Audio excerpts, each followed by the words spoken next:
In this problem, we're trying to find asymptotes of two hyperbolas, basically. This is a type of hyperbola. It's also known as quotient function, and this is another hyperbola that you saw in a section of its own, basically. So let's go back to the quotient function f of x equal to 5 over x minus 7 minus 6.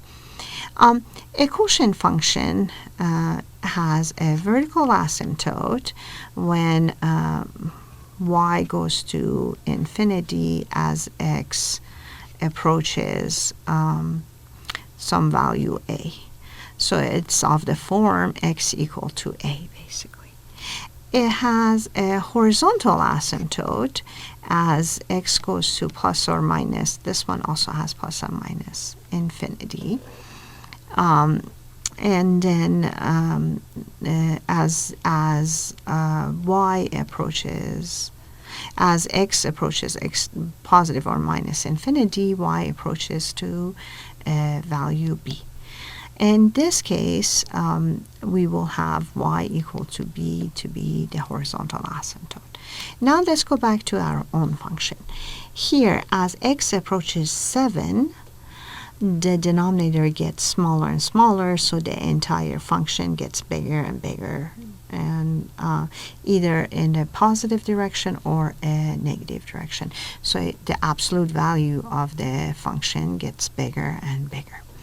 And so this is telling me that x equal to 7 is, x equal to 7 in here, as x approaches 7, is a vertical asymptote. So I'm going to put in x equal to 7.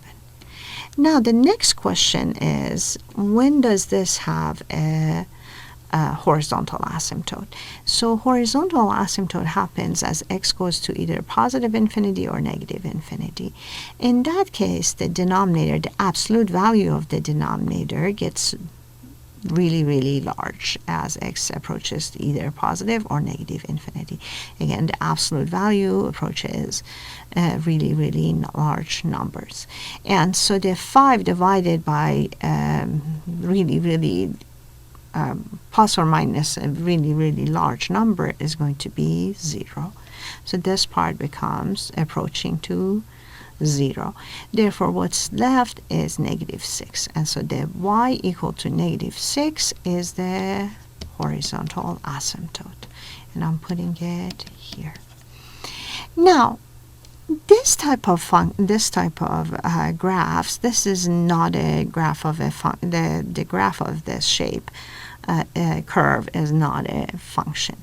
But this type of graphs do have asymptotes. They're slanted asymptotes. And so how do I find those? And so the best way is I typically take this term to the other side. So I write it as y squared divided by 25 is equal to x squared divided by 26 plus 1.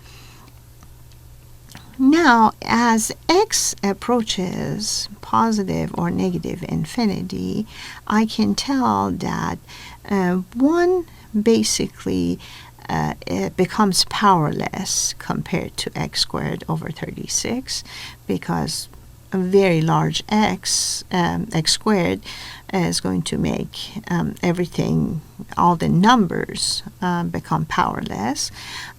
So therefore, I can think about this, that the behavior